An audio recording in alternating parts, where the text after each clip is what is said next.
Assalamualaikum warahmatullahi wabarakatuh. Wilujeng siang para siswa, sami sehat sedaya to?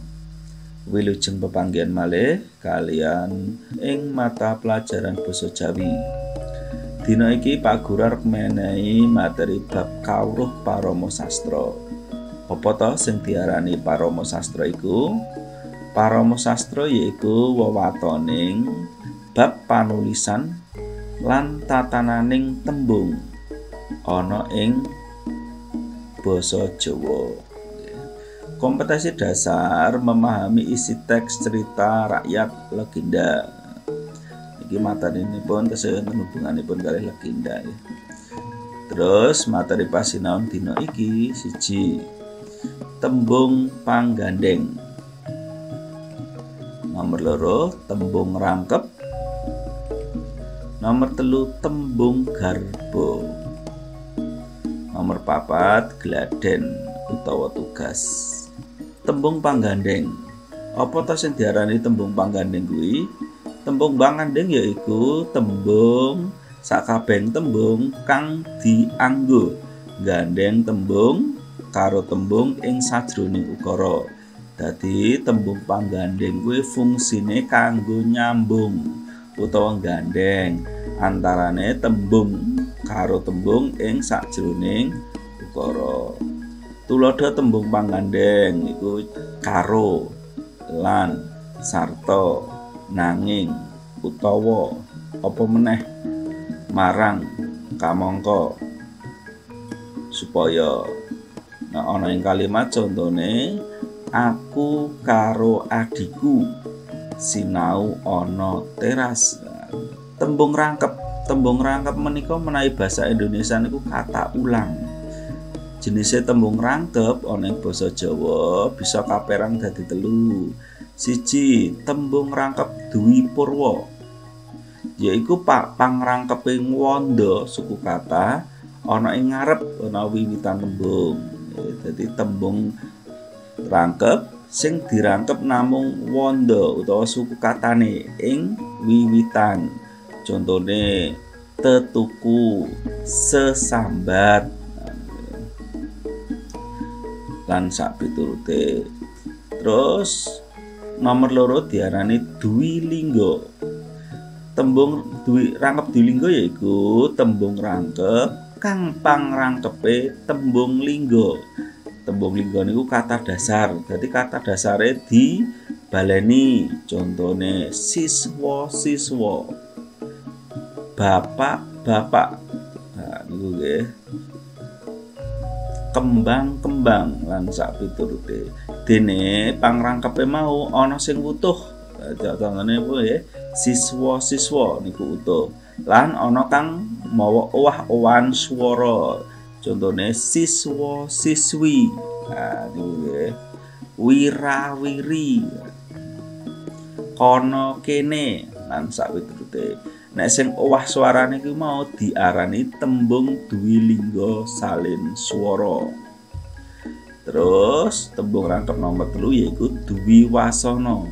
Yaiku tembung rangkep kang dirangkep wanda kang mburi utawa pungkasaning tembung. Contone cekak dadi cekakak. Baleni suku kata akhir. Cenges dadi cengenges. Nah nggih. Lan sak piturute. Mlebu ana materi sak teruse yaiku tembung garba. Apa to sing diarani tembung garba iku? Tembung garba yaiku tembung loro sing didadekake dadi siji kanthi ngurangi jumlah wandane. Dadi syarate tembung kuwi loro. Ning dicekak utawa disingkat dadi siji kanthi cara nyuda suku katane. Fungsine ing tembang macapat kanggo nguyak guru wilangane. Tuladhane malebu ing kedene ning digarba dadi malebeng. Narapati dadi narpati. Lagi antuk. Gandeng nyuda suku kata nek dadi lagi antuk. sarwa endah dadi sarwendah, tumuju ing dadi tumujueng, wanita tama dadi wanita tama, wanita utama dadi wanita tama, dilangi suku kata u ngan sak piturute. Dene bedane tembung garba karo tembung pulutan. Nek tembung pulutan kuwi tembung sing diringkes wandane. Nek tembung garba syarate loro, tembung kuwi ana loro. Nek tembung pulutan kuwi gur tembung siji ning dikurangi suku katane. Nggih. Dadi contone ana ngomong seru dadi seru. Nggih ndang glis dadi glis. Nggih. Glis dadi glis, serat dadi serat. Ana uga sarana dadi srana, telogo dadi telogo. Sak piturute. Mlebu ana ing tugas utawa gladen. Tugasipun mangke wonten kalih nggih. Nomor A, ngetrepake tembung panggandeng. Ya, ukara-ukara ngisor iki jangkepana.